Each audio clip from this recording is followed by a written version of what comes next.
lived over the years and continue to intermarry. So, Your Excellency, we have the full confidence in your administration. We have the full confidence that you will guide this country. And we have the full confidence that even those who continue to complain, Your Excellency, believe that you are leading this country in the right direction. Your Excellency, I want to welcome you to Kisumu. We now have the Mamboleo Moroni Road that is on course. We have the Soin Dam where works are about to commence. We thank you that your agenda of development will make the people of this region see that you stand for delivery of results. And that is what we want for this country. And you mean the best for this country. How many of you agree with me? How many of you? So let us work with His Excellency. Let us support your government. It is our commitment that we shall support your government as we continue to lead this region. Thank you, Your Excellency, and God bless you. Hata mimi nitasema machache kabla sijatoka hapo kwa jukwaa. One, Your Excellency, is to sincerely thank you for the hand of friendship that you have extended to us. We have been in various political formations with you, on and off, but when you assumed power, you welcomed us for the simple purpose to help bring development to our people. That is the friendship that we have. I don't remember you asking us to join UDA or to change our political parties, but just engaging us on the issue of development for our people, and we are very grateful. However, it has led us to holding the sharp end of the knife, but we are ready for it because we believe courage is one virtue which if you don't have, then all the other virtues are nonsense. And on this, we will fight like the gladiators of Rome. We will enter this ring with the words, Lord, let me win. But if I cannot win, let me be brave in my attempt. Tuko tayari, be assured. Finally, kuna watu wengi hapa wanakutarajia in other places. We have people from game here.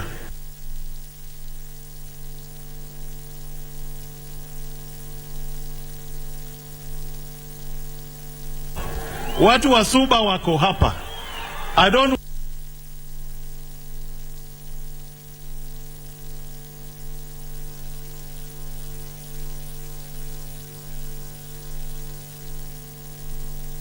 do not have any fear. Rudi na rudi. Hiyo naita tukata. We have enough experience. Tunajua vile tunajipanga hata sisi. Asanteni sana Jothuru wako goje welo. Reyo Molo, Solicitor General Mose, CS Machogu, CS Owalo, PS Kombudo, GPS Morati. Those are our people from Nyanza. We are behind you. Fanyeni kazi na wananchi and on behalf of the President. Asanteni sana, Mungu awabariki. May I now invite Mheshimiwa Silvanus Osoro, Majority Whip, kijana kutoka South Mugirango. Karibu sana.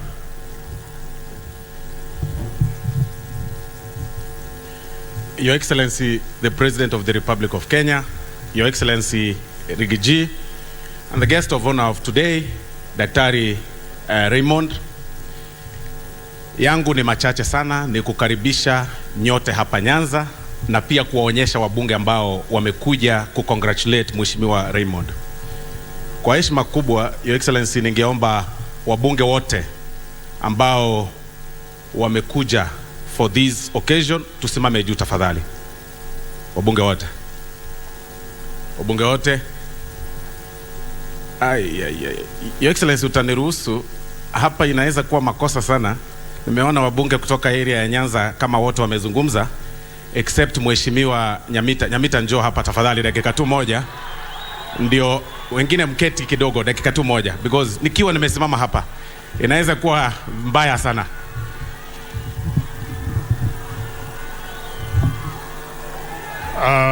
Asante sana Mheshimiwa Osoro.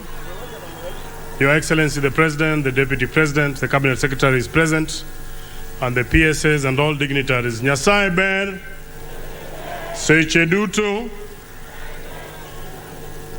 Your Excellency, indeed it would have not been very good if I don't speak because I am also a member of this church. Na wewe unajua my first time coming to State House when we met with you, we came with our global president.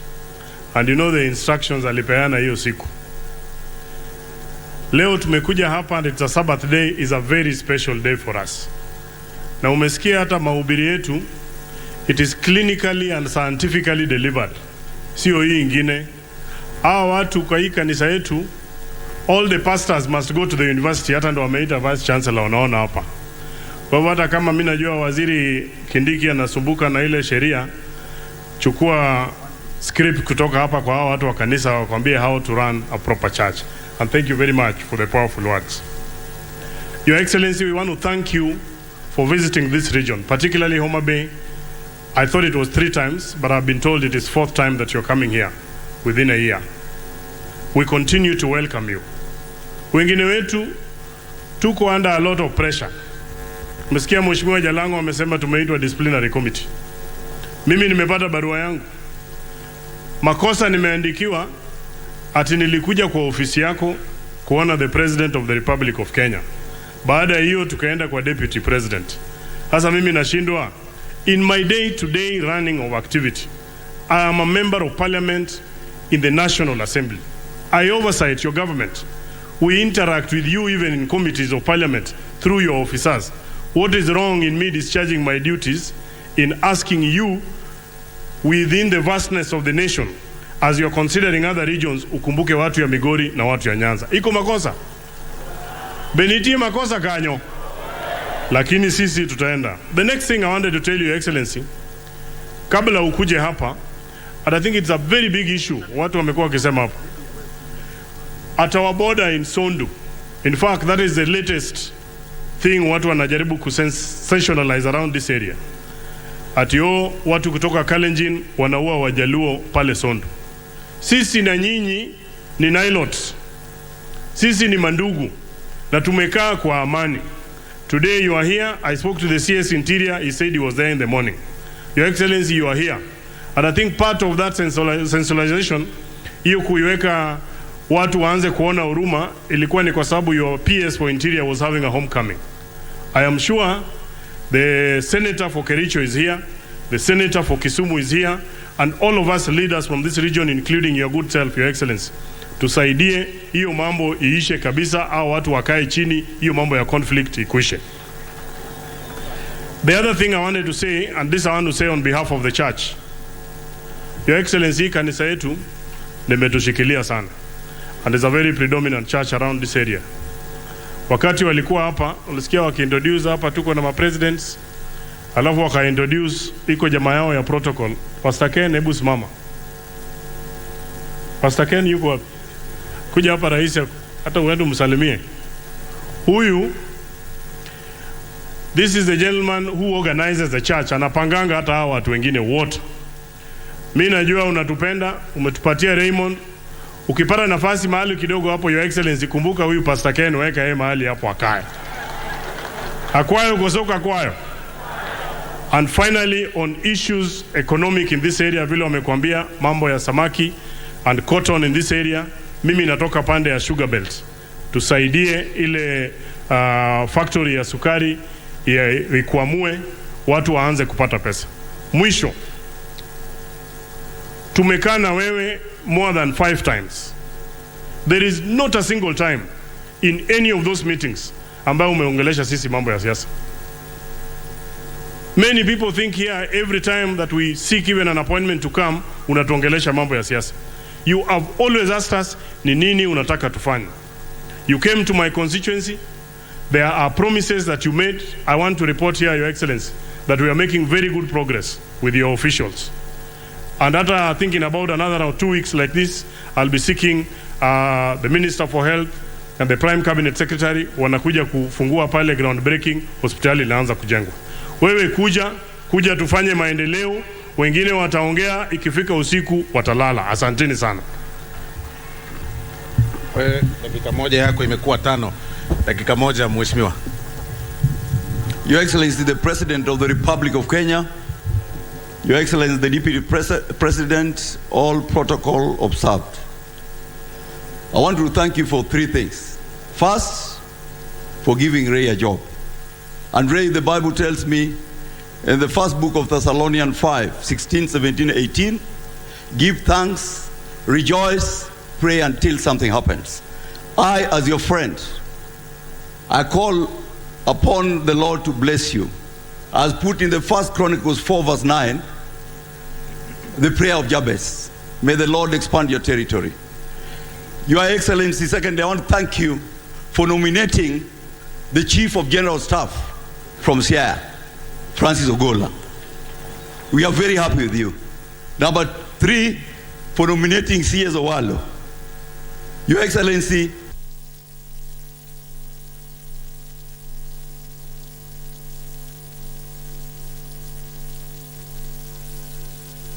we are here.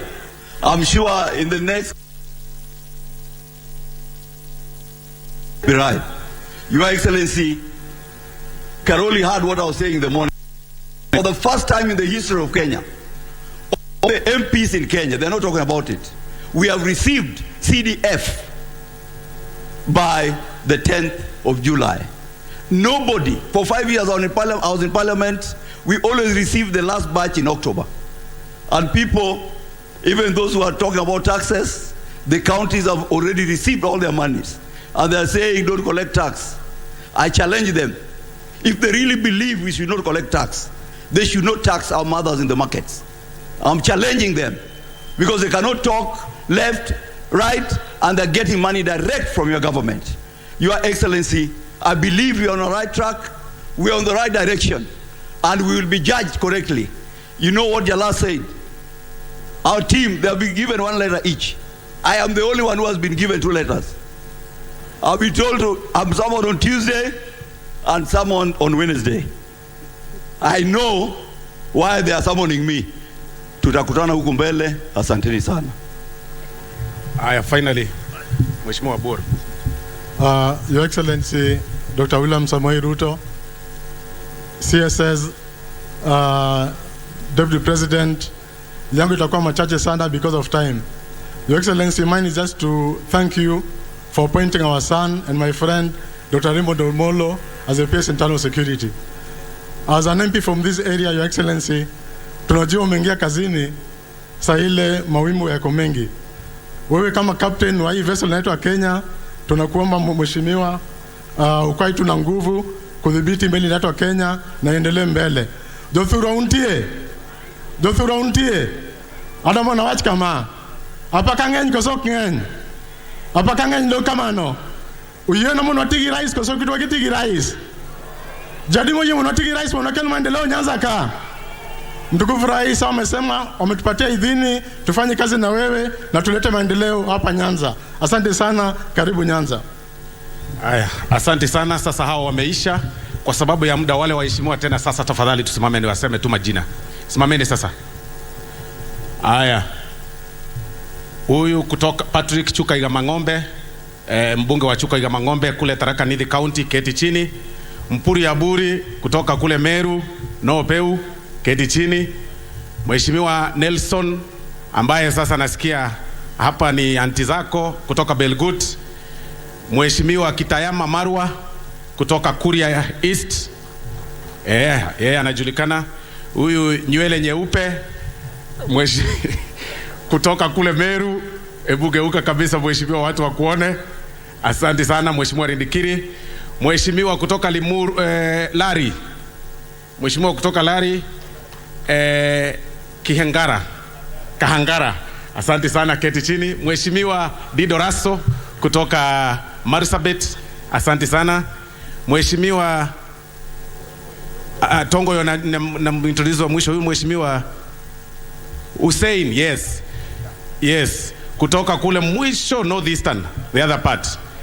Sasa Mheshimiwa Tongoyo ndio chairman wa Security Committee, Your Excellency. Yeye ndio walifanya vetting kwa Mheshimiwa Raymond, wakasema ya kwamba is fit to hold public office na wakampatia kazi. Kwa hivyo Mheshimiwa Tongoyo, wave wa kuone unafanya kazi vizuri pamoja na wenzako.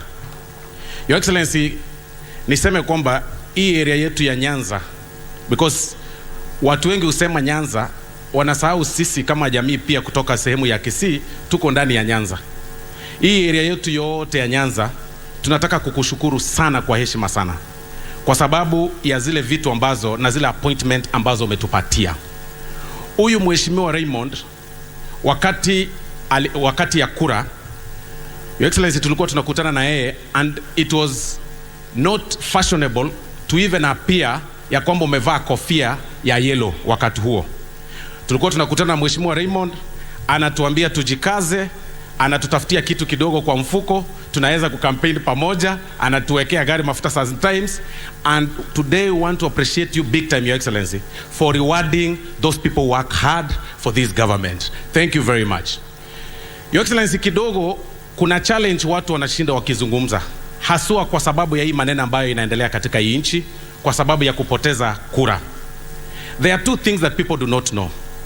You approached us in parliament, Your Excellency, na ukatusukuma tuweze kuimpose taxes on the people who import fish from China, kwa sababu watu wanaenda kule China wanapata fish that is very cheap, they bring it locally. Our fishermen kutoka hapa Homa Bay na Kisumu na kwingine wanakosa market kwa sababu kuna cheap fish kutoka kule China.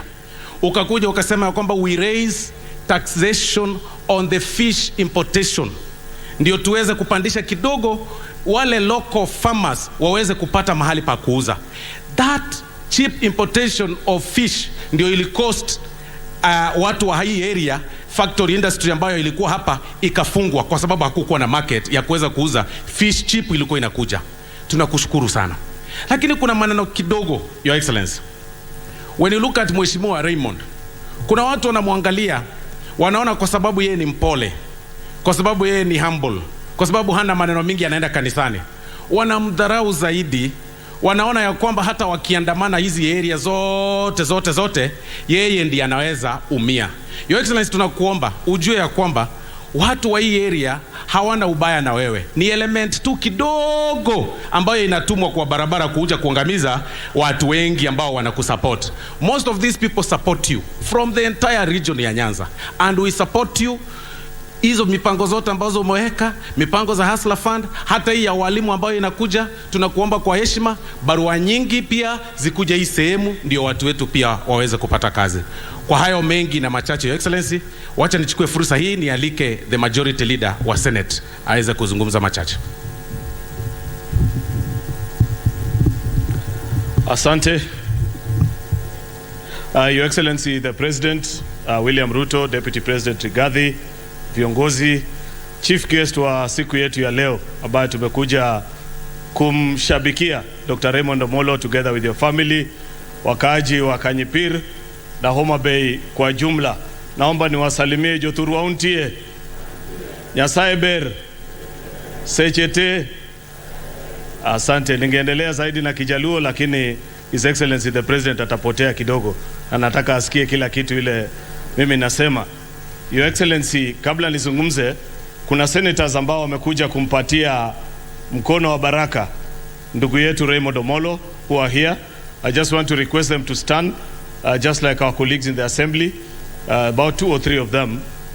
I've seen one, that is Senator Methu from Nyandarua County. Just wave. Thank you. There were others, probably they left with the team that has left earlier. Your Excellency, I'll be very brief. Ya kwanza, nataka nimpe pongezi huyu Dr. Raymond. Dr. Raymond, many people have said very good things about you, and I cannot contradict them, because knowing you as a person, I can give testimony kwamba the things that people are saying on this podium are true about you. Many times, people only say good things about people when they are dead, but I want to tell you the truth, that the people that have spoken here represent the truth about who you are as a person. The only thing I didn't know, but it is in line with your character. I was wondering why you are such a resolute person. Sikujua ni kwa sababu wewe ni wa hii kanisa ya wa Adventista. You know, Adventists are very resolute, and once they are decided on something, that is the direction they take.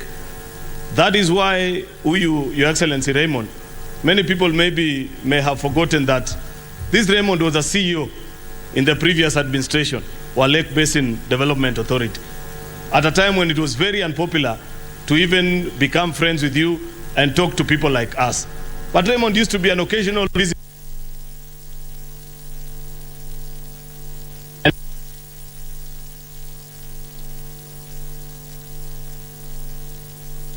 that in the event that maneno ya siasa fikiria pengine itaenda, that you will be jailed, said my fate is in the hands of God.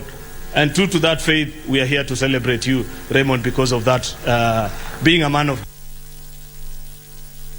We wish you.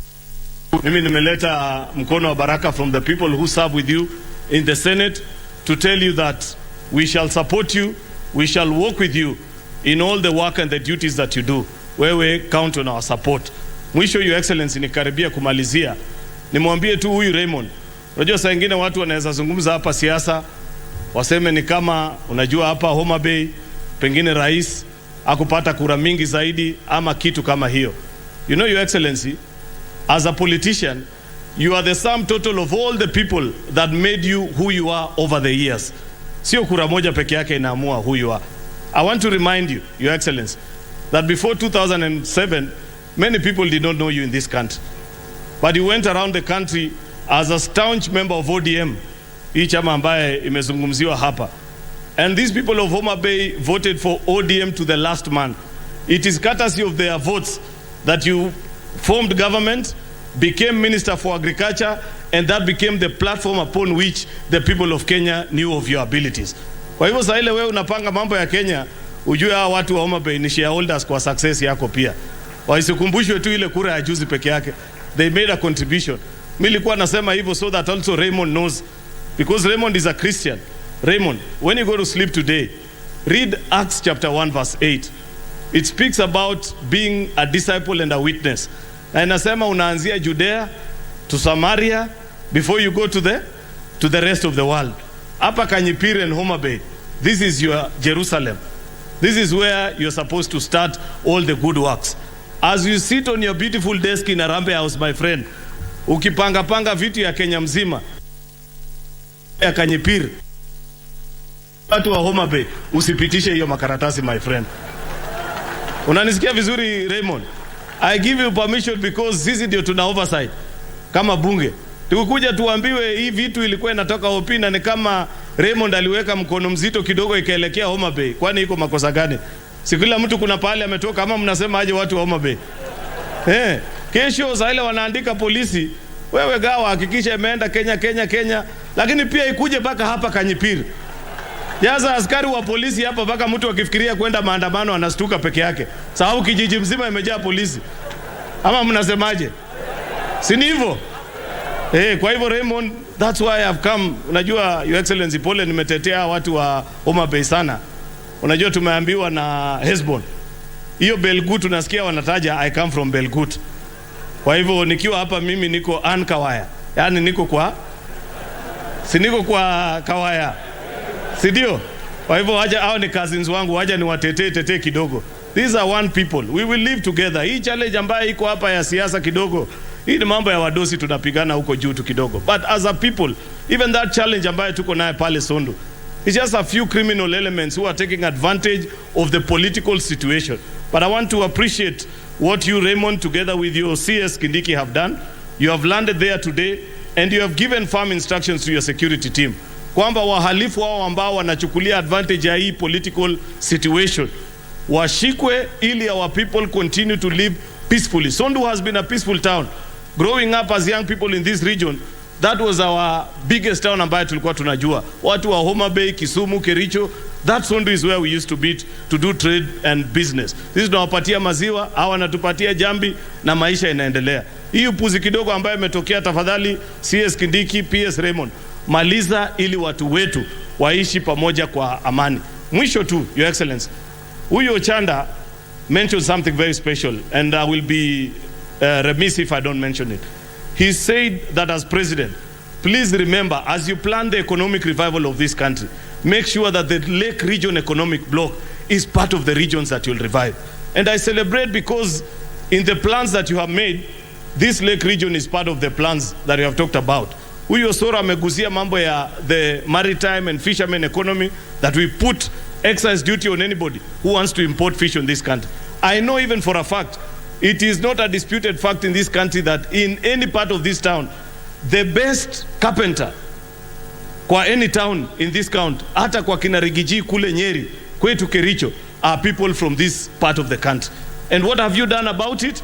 You have made sure that it is not possible anymore that we continue to import furniture while we have our carpenters here in the country, to protect that industry. I celebrate you. Those are part of the good things that are in the finance bill, which unfortunately, because of all the lies na hii makelele ambaye iko hapa, watu wengi hawatajua. Please keep on working hard and ensure that as you revive Kenya, revive the Lake Region Economic Bloc as well, Your Excellency. That's my humble request on behalf of my Kawayas that I'm speaking in front of today, Your Excellency. Nataka kufikia hapo, sasa nichukue fursa hii, nimwalike Deputy President wetu, the Honorable Rigathi Gachagua, aje azungumze na watu wa Homa Bay. Tumpigie makofi Deputy President wetu anapopo anakaribia. Welcome, Your Excellency. Thank you. Asante sana rais wetu, kiongozi wetu Daktari William Samoei Ruto, Dr. Raymond Omolo and your family, the clergy, mawaziri, wabunge na wakaaji wetu wote hapa wa Homa Bay, hamjambo. God is good and all the time. Munisalimie kwa hewa. Bwana Yesu asifiwe. Rais wetu, yangu tu ni machache sana. Kwanza, Mheshimiwa Ochieng amesema mimi ni doctor. Na mnajua mimi ni mtu ya kusema ukweli. Najua sasa, najua Mheshimiwa Ochieng anaona mimi nakaa karibu na Dr. William Ruto na Dr. Raymond Omolo, anafikiria mimi pia nimekuwa daktari. Ukweli ni kwamba masomo yangu iko chini kidogo. Si ni mzuri kusema ukweli? Na ndio mimi najua mimi ninaelewa mambo mingi, hata kama sijasoma sana, niko na network kidogo. Ukija area hii, kama ujui Kiingereza vizuri, ongea Kiswahili, kwa sababu the place to test your command of the English language is here.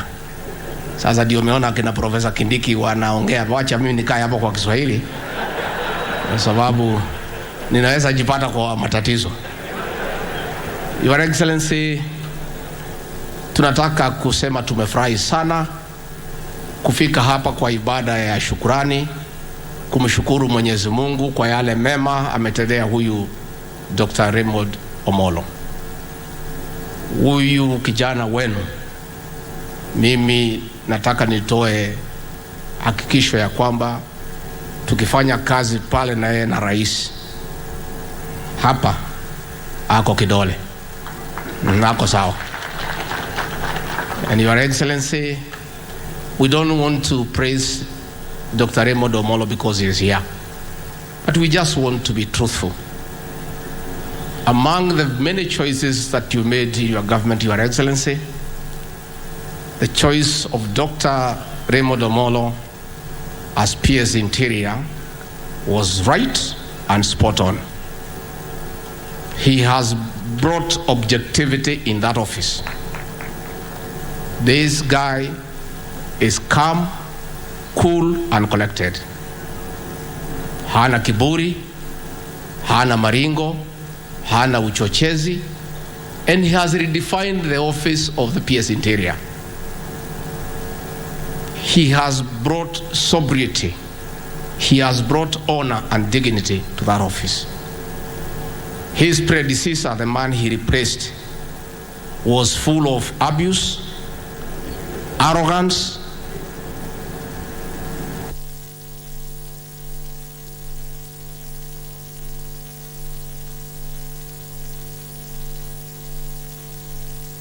and oppression to the people.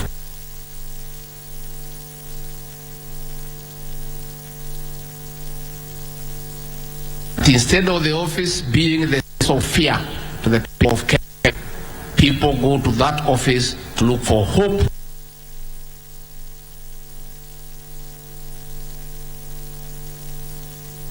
Kanyangia hapo.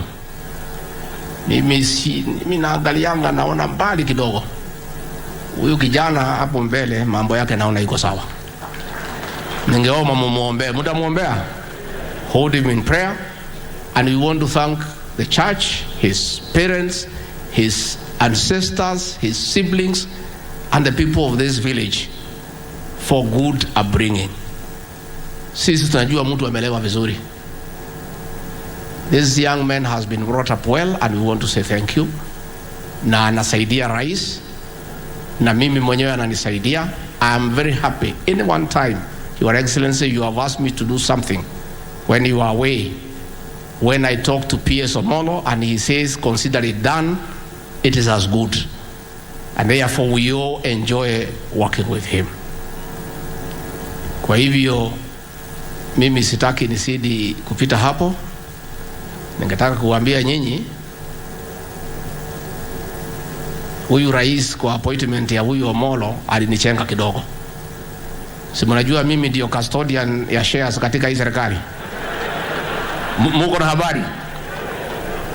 Sasa rais aliniita akaniambia, wewe kwa hii kuna kijana moja nataka kuchukua pahali, na ile kiti mimi nataka kupea yeye, usilete ile list yako ya shares kwa sababu ataanguka.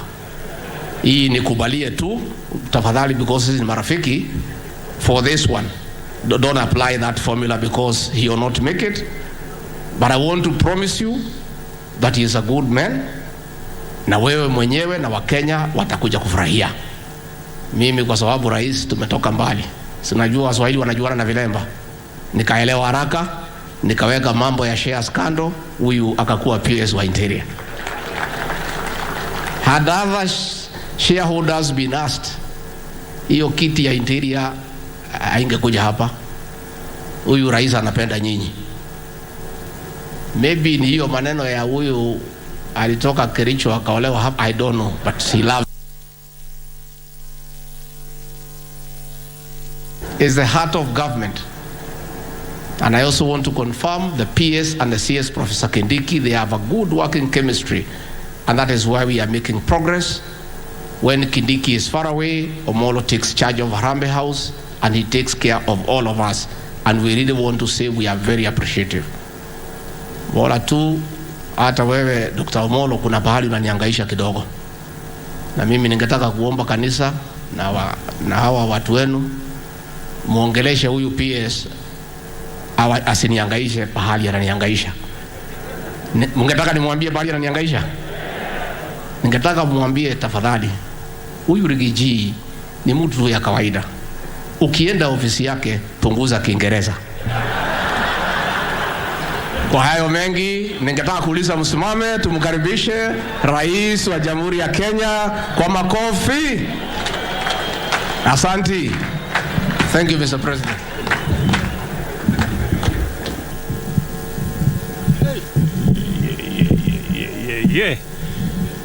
Asanteni sana, tafadhali tuketi chini. Thank you very much. Asanteni sana. Viongozi wetu wa kanisa, Pastor Misiani, president wa kanisa letu la SDA wa sehemu hii, na viongozi wale wengine wote, viongozi wenzangu mlio hapa, ndugu wananchi wa hapa Homa Bay na Nyanza, amjambo. Amoso hujadhurua. Jadhurua untie. Jadhurua umor. Onjelo janam jadhurua untie. Asanteni sana. Bwana Yesu asifiwe. Nyasaye ber. Fejete duto. Oh, very good. Naona mnaelewa maneno. Kwanza mimi nataka nichukue nafasi hii nimshukuru Mungu kwa kutupatia nafasi tufike Homa Bay kwa mara nyingine tena. Nataka niwashukuru nyote, na zaidi tumekuja hapa katika ibada ya shukrani kwa sababu ya huyu kijana wenu Raymond Omolo ambaye ni principal secretary katika ofisi ya rais.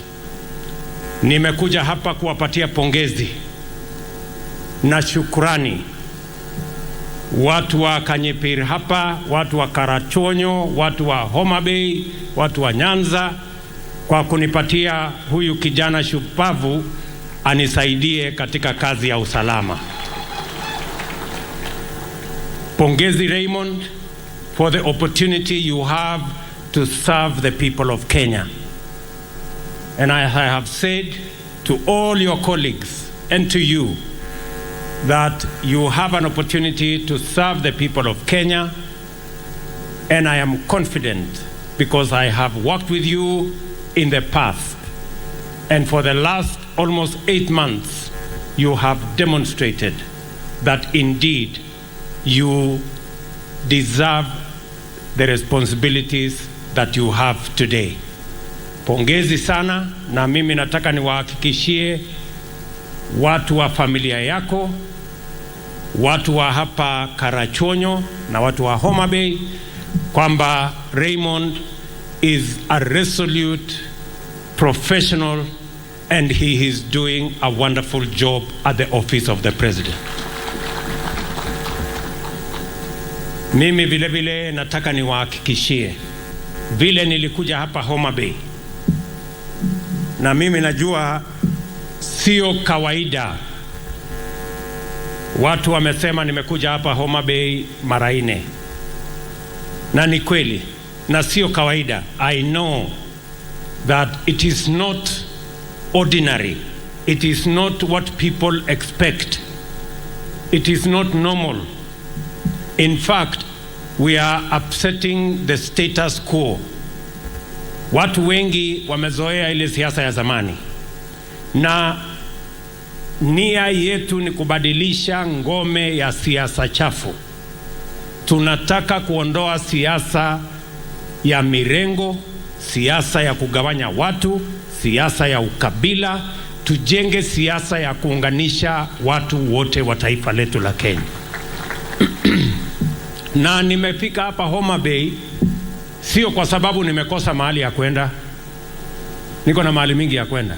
I have come to Homa Bay deliberately, kwa sababu mimi nataka watu wa Homa Bay wajue na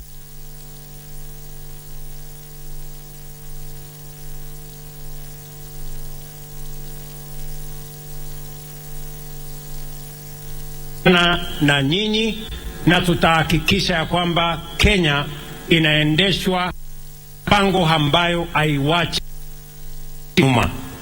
We are going to make sure that no part of Kenya, no section of Kenya, no community in Kenya is left behind as we march forward as a nation.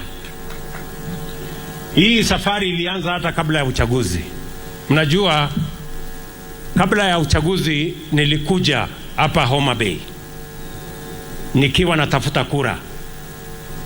And I am probably the only other presidential candidate in a campaign who has come to sleep in Homa Bay.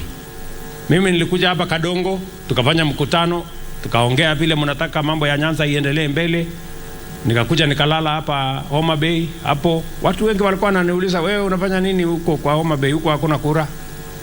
Nikasema I am a man on a mission, because the unity of our country is not going to happen if we continue doing things the way we have done all the years. And we must be deliberate about the unity of our country.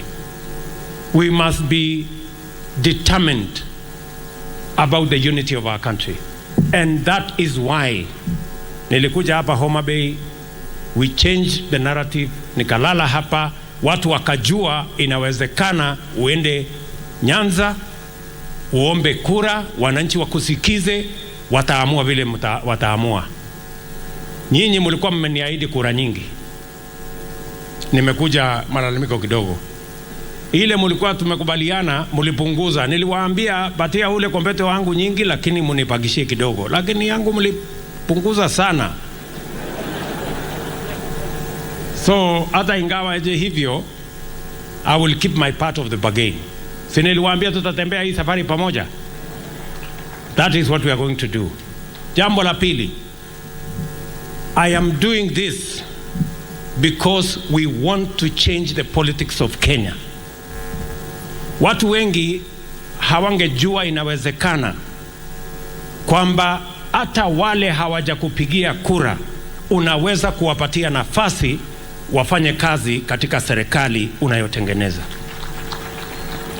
Watu wengi walifikiria kwamba kiti ya Principal Secretary ya Interior na Coordination of National Government ni ya wale watu ambao wamepiga kura kwa wingi kwa hiyo serikali. That is not the case.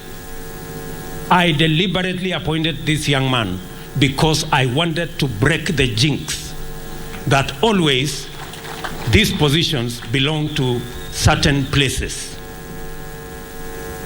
Vile vile, wakati nilipata nafasi ya kuappoint CDF wa majeshi yote ya Kenya, I appointed a son from Nyanza because of two reasons. Number one, because of his competence. And number two, because he came from this region. And I wanted to demonstrate to the people of Nyanza that they too belong to this country and they too deserve any position that they can merit. Nyinyi mnanielewa? Vile vile, mimi nataka niwashukuru sana hawa wabunge ambao wameamua tutafanya hii kazi ya wananchi pamoja. Hawa wabunge wenu ambao wameamua kufanya kazi na serikali yetu ya Kenya ni mashujaa. And I salute you because that is how we are going to change the politics of Kenya. Mara nyingi watu wanasema ya kwamba unajua hii serikali inaonekana ni ya wale watu, inaonekana ni ya wale watu. Sasa na wengine wanatulaumu saa zingine ati hatujawaunganisha na kuwajumuisha. Hawa wangwana wabunge wenu na senator wamekuja tuungane, pia wanalalamika. So which is which? Do you want us to work together? Don't you want us to work together? So you better make up your mind. Ama namna gani? Mimi nimekuja hapa, mimi sina mjumbe wa Kenya Kwanza hapa, sina governor wa Kenya Kwanza hapa. I have said I will work with all the leaders elected irrespective of their political parties. Kila mjumbe ambayo ako tayari kufanya kazi na sisi, tutafanya kazi na yeye. Kila kiongozi ambaye ako tayari kufanya kazi na sisi, tutafanya kazi na hawa. Kwa sababu Kenya lazima tuondoe siasa ya bure ya kuwagawanya wa Kenya. Ati wewe ni wa mrengo hii, usifanye kazi na huyu. Wewe ni wa mrengo ile, usifanye kazi na huyu. Hiyo ni siasa duni ambaye imepitwa na wakati. We want to work together to build one nation.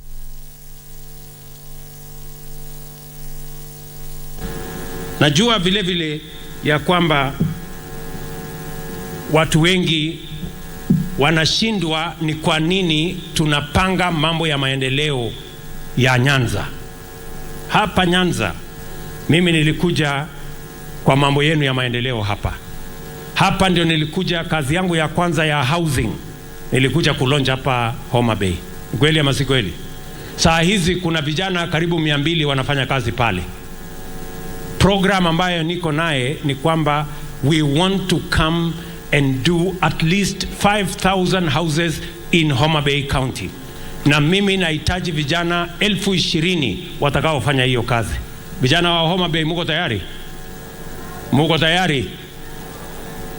Muko tayari? Ama nyinyi ni wale wa kuchagua jembe? Muko tayari? Hebu ni wale wanasema tuko tayari. Hiyo dunia yote hiyo iko tayari. Very good. So tunataka kupanga mambo hiyo.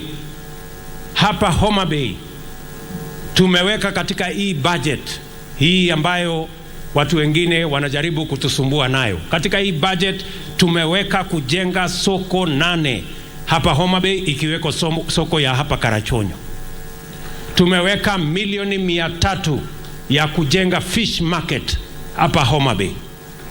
Tumeweka pesa karibu shilingi bilioni 1 ya kujenga paya pale Homa Bay, paya ya kule Kendu Bay na paya ya kule Mbita. Na tumeweka katika hiyo mpango pia, tumeweka hapo tujenge ferry. We are making sure, and I know it is not ordinary, and I know people are asking themselves questions.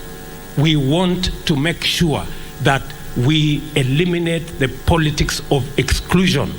We want to eliminate the politics of profiling any part of Kenya. We are going to develop this country as one. And I want the people of Nyanza, munisikie vizuri, sio kama tunaelewana, tuko pamoja.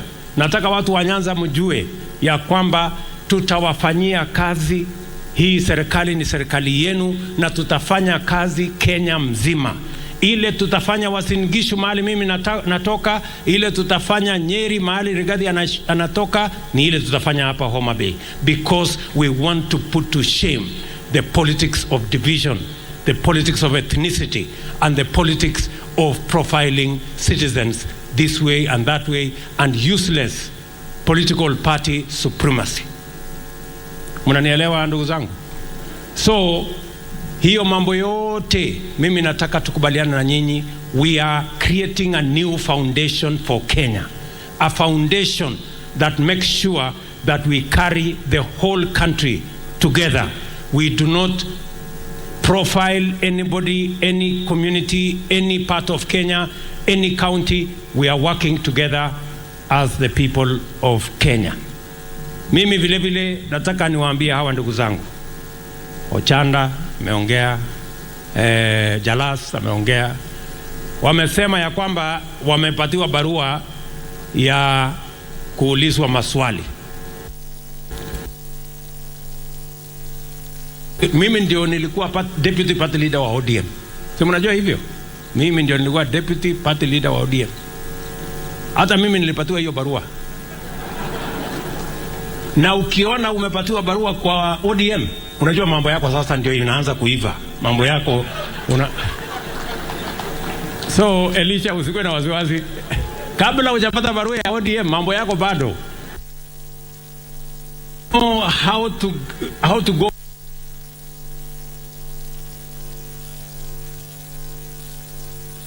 Lina hiyo. Hata mimi nilipelekwa kotini na ODM wakajaribu kunifukuza. Tukasumbuana kotini, mtakuja niwaambie vile ya kupanga maneno. Tukasumbuana kotini 5 years, ikaisha, tukaendelea, mimi nikakuwa deputy president. So iko shida iko wapi? Sio kama tunaelewana. So you guys relax. Hiyo ni siasa tunaelewa, na ni siasa tumepitia, and I just want to tell you that is the journey of leadership. So don't worry about that whole maneno. Mimi nataka niwaeleze hivi watu wa Homa Bay. Poleni, sitachukua muda mrefu kwa sababu kesho tuko na wageni wengi wa Africa Union ambaye wanakuja Kenya. Tuko na nchi karibu 15 marais na viongozi tofauti wanakuja Kenya. Mimi nataka niwaambie hivi ndugu zangu. Now it is time ya kupanga vile ya kubadilisha Kenya. Hii msukosuko kubwa hii mnaona differently. Na kuna vile watu wamezoea, wanataka mambo iendelee vile imekuwa ikiendelea. Umaskini inaendelea kukabili wananchi. Wananchi vijana wengi hawana ajira. Saa hizi wananchi ama vijana 5 milioni hawana ajira. Wanataka tuendelee na kukopa madeni. Saa hii madeni imerundikana, imefika trilioni 9. They want us to continue the same way. That is why you find there is a crisis in Kenya. Because there are people, reactionaries, who do not want us to change Kenya for the better. But I want to promise them that change is happening in the Republic of Kenya, and we are not going back. Nyinyi mnataka turudi nyuma ama tuende mbele? Mimi nataka niwaambie ndugu zetu, hatuwezi kurudi nyuma, tunaendelea mbele. Na ndio sababu mwaka huu tumeajiri walimu 55,000, the largest ever done by any administration since independence.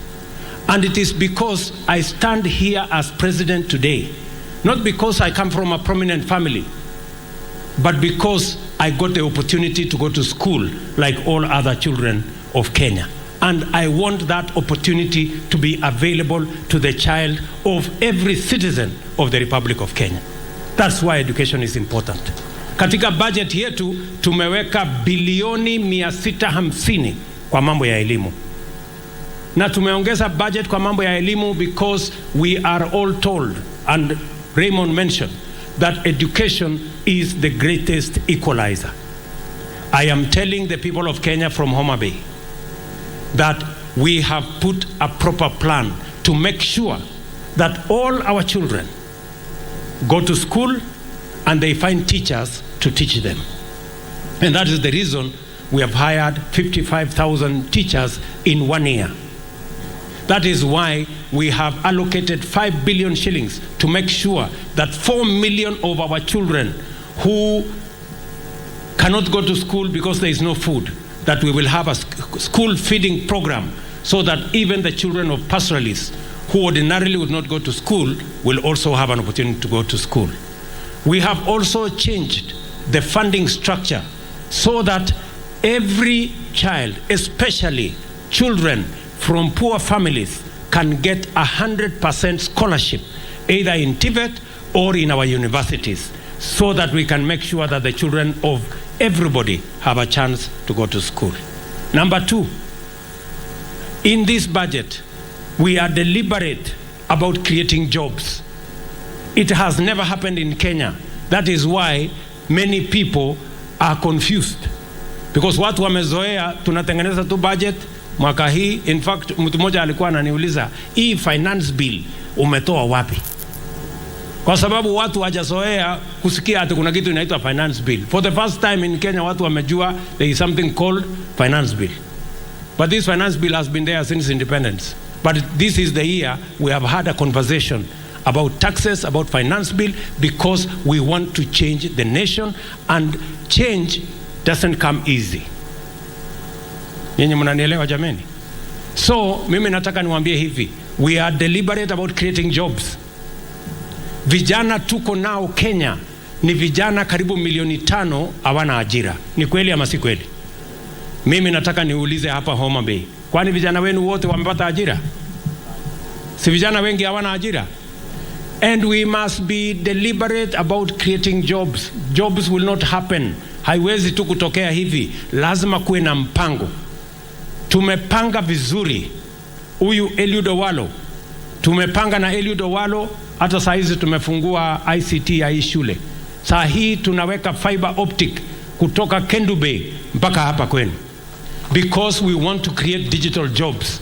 Tunataka kila ward iwe na digital hub, mahali vijana wanaweza kupanga ajira ya, wanaweza kufanya kazi Marekani wakiwa hapa Kanyepiri, wanaweza kufanya kazi anywhere. That is one. Number 2, tumesema vile tunapanga ajira kupitia mambo ya manufacturing. Na hiyo manufacturing, nyinyi mmesema kwa mfano kulikuwa na mahali inaitwa Capital Fish. Si namna hiyo? Mnajua ni kwa sababu gani Capital Fish ilifunga? Ni kwa sababu tulianza kuagiza samaki kutoka nje, samaki ya Homa Bay ikakosa soko. What have we done this year? Tumesema tukienda mbele, hakuna samaki itatolewa kutoka nchi za nje. Hakuna samaki itatoka nchi nyingine. Samaki tutatoa hapa Homa Bay kwa hii Lake Victoria, na wavuvi wetu, vijana wa hapa, watakuwa ndio wanaendesha hiyo biashara. Na ndio sababu tumeweka milioni 300 hapa Homa Bay kuweka soko ya samaki. Nyinyi mnanielewa? We are saying that we cannot continue to import what we can produce in Kenya. Tumeweka ushuru kwa mambo ya samaki, kuzuia samaki zitoke nje, vijana wetu wapate ajira kwa biashara ya samaki. Tumeweka ushuru mambo ya furniture, tumeweka ushuru mambo ya steel, tumeweka ushuru mambo ya cement, because all these products we can manufacture them in Kenya. We need to expand the manufacturing capacity in our country so that we can create jobs, we can create wealth, we can add value, and we can eliminate hunger, create opportunities for the young people of our country. Mimi nauliza nyinyi watu wa Homa Bay, mnataka tuzalishe ajira Kenya ama mnataka tuimport vitu kutoka nje, vijana wetu wahangaike barabarani bila ajira? Si tutengeneze vitu hapa Kenya? Wale wanapinga finance bill wanataka tuendelee kuagiza samaki mpaka siku gani? Wanataka tuendelee ati kitanda. Wacha niwaulize watu ya Homa Bay, kitanda na meza na kiti ati tunaenda China, sio tunaenda Marekani ati kwenda kununua? Kwani kitanda iko na engineering kiasi gani ambayo ya kutengeneza? Si ni mbao, randa, nyundo, msumari na kitanda iko tayari? Na ndio nimeambia hawa watu, kama kuna mtu anataka kununua sijui kitanda kutoka nje, shauri yake, lakini kitanda tutatengeneza na watu ya Homa Bay. Mimi pale Karen nilitengeneza na chama moja wa Homa Bay kiti mzuri sana. Hata ndiye alinimotivate, nikasema hakuna haja ya kununua tena anything from outside, itatengenezwa na vijana wetu wa Homa Bay. In any case, mimi nataka niulize wale viongozi,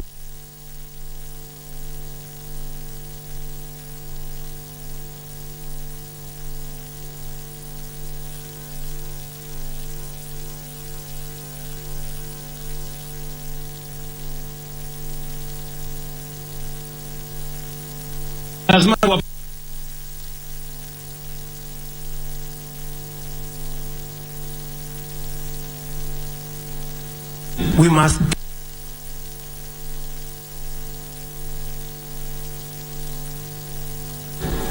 now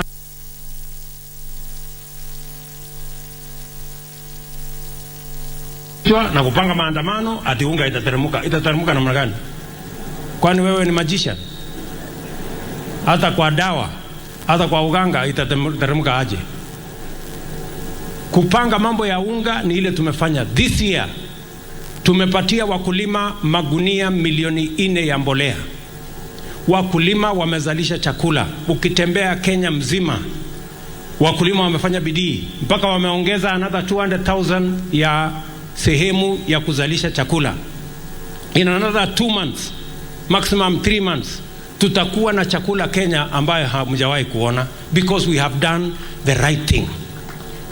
Na nimesema ya kwamba mwaka ujao tutaongeza mbolea ile tutapatia wakulima from 4 million to between 7 and 8 million, kwa sababu tunataka kumaliza kabisa mambo ya njaa katika taifa letu la Kenya once and for all. Nyinyi mnanielewa? So that is what we are going to do. That is how we are going to change Kenya. Na hivyo ndivyo tutasukumana mpaka Kenya iende laini. So mimi, I am not surprised by all this noise, because people know that Kenya is going to change, and those who don't want us to change want to derail and sabotage this change that is necessary and that is imminent. But I want to promise the people of Kenya that we are marching forward with the education of our children. We are marching forward with creating jobs for our young people, and our program is to create 1 million jobs this year for our young people. We are going to march forward to produce food in Kenya. We are going to march forward to produce as many products, from fish to furniture to cement to steel in Kenya, so that we can produce our own wealth, create our own jobs, and eliminate the shame of hunger, and make sure that our young people have work to do, and also ensure that we eliminate poverty in our country. Watu wa Homa Bay, mtashirikiana na sisi kwa hiyo safari? Homa Bay, mtashirikiana na sisi? Mimi nataka nisikie sauti ya watu wa Homa Bay. Homa Bay, mtashirikiana na sisi? Hebu ni wale wala wanasema tutatembea hiyo barabara pamoja. Tutatembea hiyo barabara pamoja. Mimi mwisho, mimi nataka niwaeleze hivi. So mnajua marafiki zetu wamesema ya kwamba wanataka kupanga maneno ya maandamano. Mimi nataka niwaambie hivi. It is okay, because we have a constitution that gives everybody rights. We are going to have a conversation as a nation, about demonstration. We must have a candid conversation about what amounts to demonstration, because we cannot continue to use the excuse of demonstrations to destroy property, public or private, to destroy businesses of people of Kenya, to cause mayhem and anarchy. That is not what the Constitution of Kenya envisaged when they provided for the matter of picketing or demonstration. We must have a conversation. Mimi kama rais, haiwezekani ya kwamba ati tutumie maandamano ambayo iko kwa katiba kuharibu mali, kuharibu biashara, kulete mahafa, kusababisha hasara katika taifa letu la Kenya, ati kwa sababu tunataka mtu mmoja, wawili, watano, kikundi kimoja iweze kuendesha mambo yao ya siasa. Siasa inaendeshwa na sera. Siasa haiendeshi na maandamano. So tukubaliane mapema, na mimi nataka niwahakikishia wa Kenya, we will mobilize every resource to protect the property, the lives, the interests of every Kenyan as we go forward. Sio kama tumekubaliana jameni? Tuko pamoja? Ama kama sivyo, tukubaliane sisi wote, tuketi chini. Tukubaliane maandamano, tairi ngapi itachomwa, magari ngapi itachomwa, ni kitu gani itafanyika, ni maafa ngapi ndio tujulikane maandamano imefanyika. We must have a conversation. Ama namna gani? Ndio tujue maandamano ni nini. We must have that conversation. We cannot continue to bury our heads in the sand that we are exercising rights of demonstration when we are actually causing anarchy, mayhem, and destroying our country. That is not going to happen. Na mimi nataka nikubaliane na watu wote, mimi naheshimu kila mtu, lakini ikifika hapo kila mtu wako na kazi ya kufanya, si ndio? Na mimi kuna kazi hata mimi nimepatiwa na wananchi wa Kenya ya kufanya. Mtu asinilaumu nikifanya kazi ile mimi nimepewa, na hiyo kazi nitafanya na bidii tena. Ama namna gani? Sio kama tunaelewana Homa Bay. So I want to say from Homa Bay County, as a nation, we must forge unity of purpose, and we must agree that it is not going to be business as usual, and we are not going to use certain provisions of the Constitution to cause mayhem, to cause anarchy, to destroy property, to destroy life, merely because we are hiding behind certain provisions of the Constitution. The same Constitution mandates government to protect lives, property, interests of all other Kenyans. Asanteni sana watu wa Homa Bay. Mimi nawapenda sana. Nirudi tena? Lini? Ati lini? Kesho? Kwani mnataka nihame huku ama namna gani? Na ile kazi mmenipatia huko itafanywa na nani nikiwa hapa kesho tena? So mimi nawapenda sana, nawatakia baraka ya Mungu, na mjue ya kwamba tuko pamoja, and we are going to take the country forward together. Thank you very much. God bless you. Asanteni sana, sote tusimame. Pastor Misiani, utumalizie kwa maombi with benediction. I'll just hand over the mic to you. We finish with benediction, alafu sote tutoke. Thank you. Let us pray. To you, O Lord, we give thanks.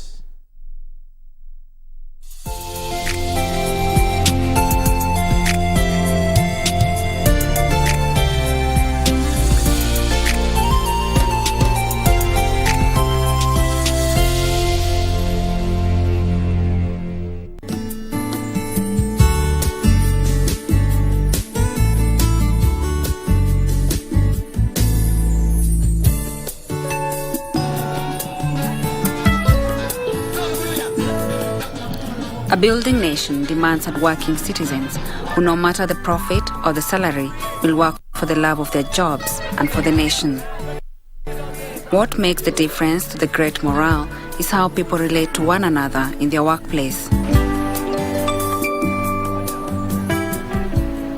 Some people will use other people's weak points to fight, which may leave. Last warning, don't you ever call my brother a fake millionaire. Kayonga mtu saizi.